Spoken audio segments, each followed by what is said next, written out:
Boa noite, irmãos. A graça e a paz. Hoje nós vamos iniciar uma nova série de mensagens baseado no livro de Lucas. O nosso irmão Lucas, não o Lucas da Bíblia, mas o outro Lucas médico, irmão aqui da nossa igreja, ele esteve fazendo para nós o nosso encarte de divulgação, né? Um bannerzinho. E o título da nossa série é 4 Encontros com a Verdade. E algo interessante aconteceu. Quando eu passava para ele o texto, que seria feito para que ele pudesse fazer o encarte, eu passei o capítulo errado do livro de Lucas. Você acredita num negócio desse? Eu passei o capítulo 11. Foi tudo divulgado no capítulo 11. Aí eu conversei com ele e insisti no capítulo 11. E eu estava fazendo o meu esboço e escrevi no esboço, dentro do esboço, capítulo 11. Eu acho que Deus está querendo fazer alguma coisa, eu acho que a próxima série será no capítulo 11. Mas o nosso capítulo é o capítulo de número 7. Esse é o capítulo que nós estaremos estudando nesses dias. Eu queria convidar você a abrir a sua Bíblia em Lucas, capítulo 7. Quero convidar você a deixar a sua Bíblia aí aberta, né? Nós ainda não faremos a leitura do texto, mas eu queria que você estivesse já com a sua Bíblia aberta em Lucas, capítulo de número 7. Lucas, capítulo 7.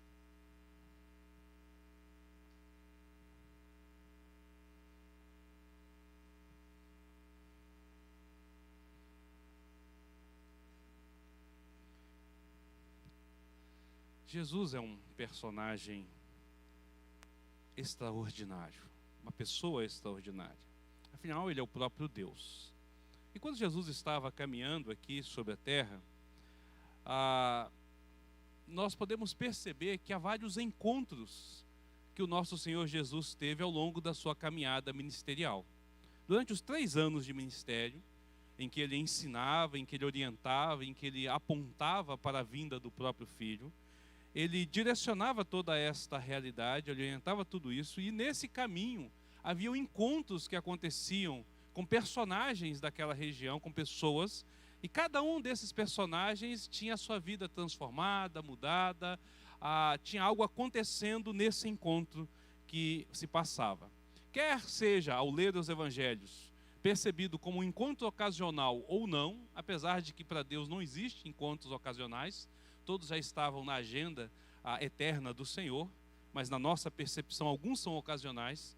Quer sejam ocasionais ou não, esses encontros, eu gosto de chamá-los de encontro com a verdade. Porque o próprio Senhor Jesus diz de si mesmo, eu sou a verdade. João capítulo 14, versículo 6, ele declara, eu sou o caminho, a verdade e a vida. E nada, querido, é mais belo, especial, transformador do que estes encontros. Então hoje nós vamos iniciar essa nova série. São 4 abordagens, são 4 encontros preciosos que estão registrados no capítulo de número 7 de Lucas, tá certo? Cada um deles tem algo especial a nos ensinar sobre o que significa encontrar com Jesus, ou, melhor dizendo, encontrar com a verdade, à medida em que nós caminhamos nesta vida. O primeiro desses encontros é o encontro do Senhor Jesus com o centurião romano, e está exatamente em Lucas capítulo de número 7, versículos de 1 a 10, que é os versículos que nós estaremos fazendo leitura nesse instante. Então Lucas 7, versículos de 1 a 10, eu estarei lendo, os irmãos podem acompanhar. Nos diz assim a palavra do Senhor. Tendo Jesus concluído todas as suas palavras dirigidas ao povo, entrou em Cafarnaum. E o servo de um centurião, a quem este muito estimava, estava doente, quase à morte. Tendo ouvido falar a respeito de Jesus, enviou-lhe alguns anciãos dos judeus, pedindo-lhe que viesse curar o seu servo. Estes, chegando-se a Jesus, com instância lhe suplicaram, dizendo, ele é digno de que faças isso, porque é amigo do nosso povo, e ele mesmo nos edificou a sinagoga. Então Jesus foi com eles, e já perto da casa, o centurião enviou-lhe amigos para dizer, Senhor, não te incomodes, porque não sou digno de entrares em minha casa. Por isso, eu mesmo não me julguei digno de ir ter contigo. Porém, manda com a tua palavra, e o meu servo será curado. Porque também eu sou homem sujeito à autoridade, e tenho soldados às minhas ordens. E digo a este, vai, e ele vai. E ao outro, vem, e ele vem. E ao meu servo, faz isto, e ele faz. Ouvidas estas palavras, admirou-se Jesus dele. E voltando-se para o povo que o acompanhava, disse: afirmo-vos que nem mesmo em Israel achei fé como esta. E voltando para casa, os que foram enviados encontraram curado o servo. Vamos orar mais uma vez? Pai Santo, majestoso, esplendoroso, excelso Senhor. Aqui estamos nós diante da Tua palavra tão viva, verdadeira, penetrante. E diante desta verdade nós nos curvamos, clamando pela graça e pela misericórdia, imploramos ao Senhor que fale aos nossos corações de maneira mais profunda. Que o Senhor revele a Tua vontade e Teu querer. E que este encontro, que aqui é registrado, aqui é narrado, não venha simplesmente transformar as vidas destes homens, mas venha transformar a nossa vida, a minha vida, para a glória e honra do Teu nome, em nome de Cristo Jesus. Amém. Há uma estreita conexão entre este parágrafo que nós lemos, essa perícope a qual nós lemos, e o último parágrafo do capítulo 6 de Lucas. Aliás, essa conexão ela é tríplice, sendo geográfica, cronológica e temática, mostrando então de que esse acontecimento é logo após ao acontecimento que é registrado em Mateus, que é conhecido como Sermão do Monte. E aqui Lucas faz um resumo deste sermão. Então esse acontecimento ele vem cronologicamente seguindo essa linha. Mas a conexão não é só apenas cronológica, ela é também a conexão geográfica, porque é a proximidade da região. Mas o nosso interesse está na conexão temática. Esse é o nosso ponto interessante. E ela é temática porque Lucas, capítulo 6, versículo 46 a 49, Jesus ele vai declarar de forma eloquente, por meio de uma parábola, que a fé nele deve ser inabalável. De tal forma, de tal maneira, como uma casa construída sobre uma rocha. Deve ser autêntica, de modo que as palavras do Senhor Jesus, uma vez ouvidas, jamais devem de ser ignoradas. E devem ser traduzidas em atos práticos. Jesus encerra o Sermão do Monte declarando que a palavra dele precisa de encontrar em nosso coração um lugar de firmeza. Nós não podemos abalar diante desta verdade. Precisamos de confiar plenamente nele. E o interessante, queridos, de tudo isso, é que já no capítulo 7, versículos de 1 a 10, que é o que nós lemos, nós vamos encontrar um excelente exemplo desse tipo de fé. Desta fé, desta confiança, dessa certeza daquele que é Jesus e do quanto vale a sua palavra e do quanto é poderosa a sua palavra. Mas o que mais nos impressiona diante de tudo isso é que este exemplo de fé, ele não parte de um fariseu, de um saduceu, de um escriba, de um sacerdote, não parte do povo judeu. Não é um judeu que foi criado à luz das Escrituras, que viveu, que caminhou, que aprendeu a lei, que se encontra essa fé. Mas diante de um gentio, de alguém que é considerado como ímpio, de alguém que é considerado como desconhecedor da verdade. É um centurião romano, que é o exemplo de fé a qual nós devemos de observar. Centurião é um termo usado para identificar no exército romano o chefe de um grupo de soldados. Centurião está ligado à ideia de 100 soldados. Mas os graus militares têm significado flexível. E a ideia de centurião não significa que ele tem exatamente 100 soldados sob o seu comando. Isso pode variar de 10 a 1000 soldados. Então, a visão do centurião é um título E é como se fosse um capitão de exército. Alguém que tem sob o seu comando toda uma guarnição de exército que pode variar de 10 a 1.000 soldados, que está comandando, que está no comando desta realidade. Um fato importante de ressaltar é que os romanos tinham como tática para conter revoltas e rebeliões entre os povos conquistados a apoiar a religião local.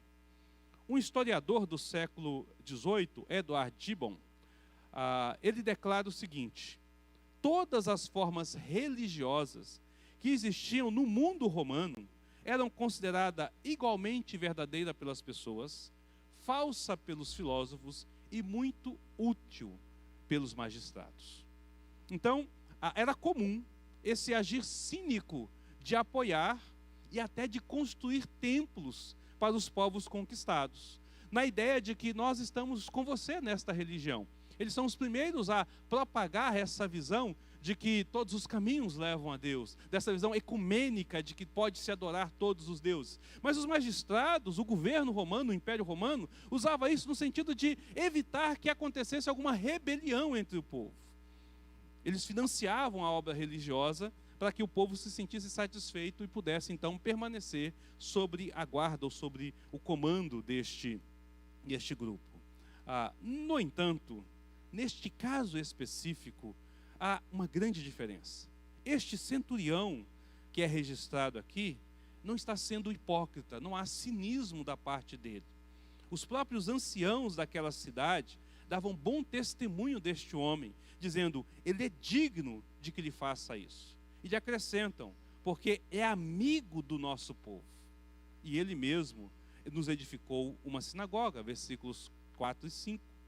Apesar de ser tática do Império Romano o construir do templos, neste caso sinagogas para os judeus, ao que tudo indica, este centurião, ele não agiu por ordem do império, o fez por simpatia e por zelo pela religião judaica. Teria ele se convertido, tornando-se um prosélito do judaísmo? O que tudo indica é que isso tenha acontecido com ele. E aí então esses anciãos vão usar uma expressão para identificar a disposição deste irmão, deste centurião, para poder participar ou para que possa alcançar o favor de Jesus. E ele vai dizer: ele é digno. Essa expressão se baseia na visão dos méritos diante da religião judaica. No entender dos anciãos, Jesus deveria de ir acudir ou curar o seu servo, porque este homem estava fazendo a sua parte para conseguir agradar e alcançar o favor de Deus. Sim, meus amados, na época de Jesus, a religião judaica tinha como base o mérito humano, em que eu fazia algo para receber em troca do Senhor. Eu deveria de buscar, fazer por onde, para que Deus pudesse então derramar da sua graça e do seu auxílio. Eu deveria de me tornar digno ou merecedor da ação dadivosa de Deus, e eu preciso então de cumprir os rituais, preciso então de cumprir a lei, preciso então de fazer com que a minha vida se volte a ser reconhecida por esse Deus como alguém digno ou merecedor do seu favor. No entanto, por mais bem intencionada que fosse a estima desses anciãos, erraram em declarar o digno. E como erraram? Não há um único ser que possa ser dito digno. Não há ninguém que possa se encontrar merecedor da ação de Deus sobre sua vida. O próprio Paulo já registra em Romanos 3, versículo 10, não há nenhum justo, nenhum sequer, não há quem entenda, não há quem busque a Deus. Mas, apesar do total erro doutrinário destes anciãos, Jesus não se recusou ir até a casa deste homem. Lucas apenas vai registrar que o nosso Senhor foi com eles. Porém, o relato paralelo lá em Mateus registra as seguintes palavras do Senhor Jesus: eu irei curá-lo. Jesus não apenas seguiu, mas Jesus se dispôs a cumprir o pedido daquele homem de curar o seu servo. E é aqui, querido, que somos chamados a atenção para esse verdadeiro encontro com a verdade, com a pessoa de Cristo, em que esse centurião, a partir de então, terá toda a sua vida transformada. E aqueles que estarão ali em volta testemunharão algo grandioso sobre a vida deste homem. Nosso Senhor se põe ao caminho da casa deste homem. Lembre-se, ele é um prosélito, ele é um judeu. Ele aprendeu o que deveria de fazer por onde, que ele deveria de buscar, encontrar favor diante de Deus. É isso que era ensinado. Ele constrói a sinagoga, provavelmente ele faz as suas ofertas, entrega a sua esmola, provavelmente ele cumpre o seu ritual como um judeu prosélito, aprendendo aos pés dos escribas dentro da sinagoga. É um homem de bom testemunho diante da sua comunidade. Ele zela, está cuidando do seu servo. É um homem que tem exercido misericórdia. Mas tudo isso é uma visão daquilo que é ensinado. Faça por onde receber, por onde merecer. E ele então envia este servo, e essa é a resposta que nós temos a respeito deste homem. Jesus se põe a caminho para fazer o auxílio que se faz necessário.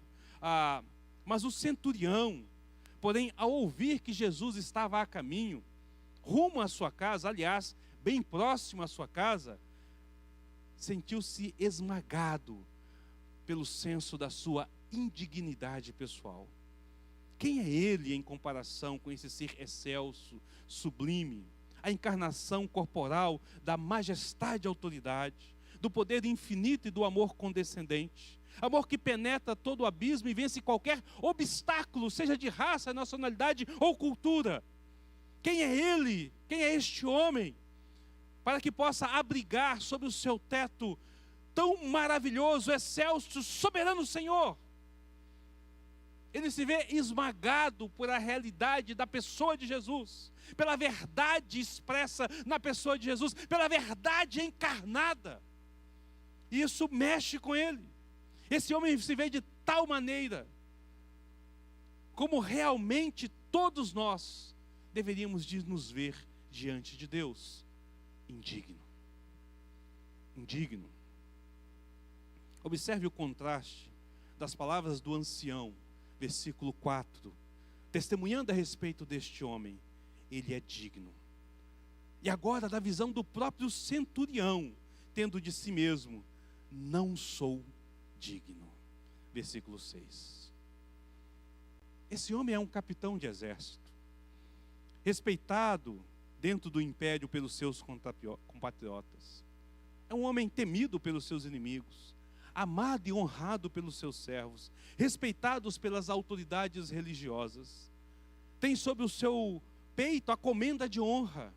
No entanto, diante desta verdade revelada, diante do Deus encarnado, do Emanuel, ele é totalmente indigno, totalmente impotente, réprobo, insignificante.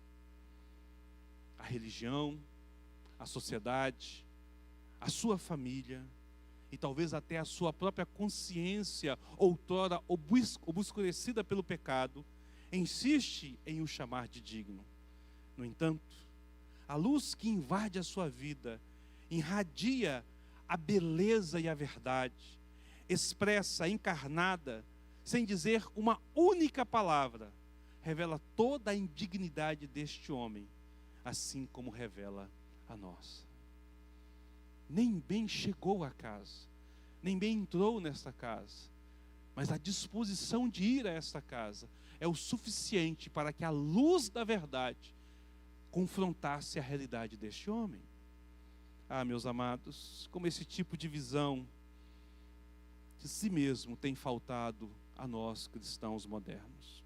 Como a nossa geração tem sido acariciada em seu ego, em sua vanglória, levando homens a achar-se diante de Deus. Em nossas igrejas temos visto os homens e mulheres que se vestem de uma dignidade totalmente mundana, para poder se enxergar diante de um Deus poderoso e santo, de um Deus soberano. No entanto, a culpa não são deles, mas é da própria igreja, que tem deixado de apresentar a verdade que liberta, a verdade que transforma, que tem deixado de promover um verdadeiro encontro com o Senhor Jesus, promovendo encontros com a religião antropocêntrica, com a religião onde o homem é a centralidade, onde o homem é importante, onde ele é valorizado, onde ele é chamado de digno. Mas nós não somos. Pelo contrário, somos totalmente indignos de se achegar à presença deste Deus. Se há uma grande lição neste episódio, é a realidade de que somos totalmente indignos. Não somos dignos de absolutamente nada diante deste maravilhoso, soberano e gracioso Senhor. A religião tende a nos coroar de glória. Ele é digno. Uma glória imerecida, falsa, mundana, que só esconde a nossa real forma diante de Deus. No entanto, à medida que nos aproximamos com os corações abertos, totalmente despojados de nós mesmos, diante deste ser excelso. Espera aí. Não é assim. É isso que a religião diz. Mas não é assim a verdade. Não somos nós que nos aproximamos de Deus,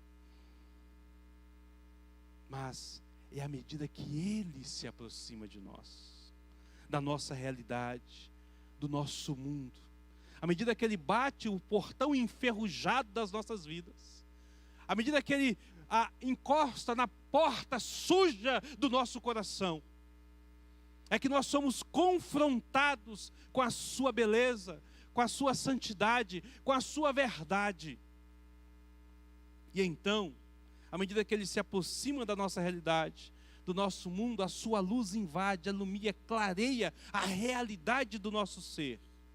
Somos confrontados com o nosso eu, com a nossa indignidade. Louvado seja Deus por tudo isso, pois é aqui que nos é revelado a salvação, a verdadeira cura de nossas almas. Este centurião tem o seguinte raciocínio: eu creio que és verdadeiramente autoridade neste mundo, que és o verdadeiro Senhor dos senhores e Rei do Senhor, e Rei dos reis. Então como eu posso recebê-lo na minha humilde casa? Não, eu não posso. Eu não sou digno, eu não sou merecedor, mas eu conheço o que é ter autoridade.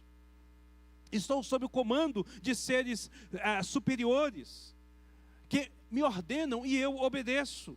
E eu mesmo tenho sob os meus cuidados pessoas que estão sob o meu comando. E eu digo a um vá, e ele vai. Eu digo a ele volte, e ele volta. Independente então de eu estar presente ou não, eles obedecem ao meu comando porque eles entendem o valor da autoridade. Assim, sendo desta forma, o Senhor tem singular grandeza, exercendo autoridade independente e sustentando o universo com seu controle onipotente, pode ordenar, e qualquer que seja o seu desejo, a sua vontade e a sua ordem será cumprida. Ao dizer vá, a enfermidade pode ir. Ao dizer vem, a saúde pode voltar. E quando ele disser ao corpo deste meu servo, faça assim, este obedecerá imediatamente. Este homem, ele diz: Senhor, eu não sou digno de que o Senhor entre na minha casa. Por mais que a sociedade diga, por mais que a religião diga, por mais que as pessoas apresentem, quando eu olho para mim, quando eu me enxergo diante da tua luz, a sua verdade revela a minha iniquidade. E eu não me vejo digno, mas eu sei quem tu és. Eu sei que o Senhor é o soberano. Eu sei que o Senhor é cúrio, Senhor de verdade. Eu sei disso. E mesmo não sendo digno de que o Senhor entre em minha casa, me sinto grato pelo fato de você vir atender a minha necessidade. Mas basta a tua palavra.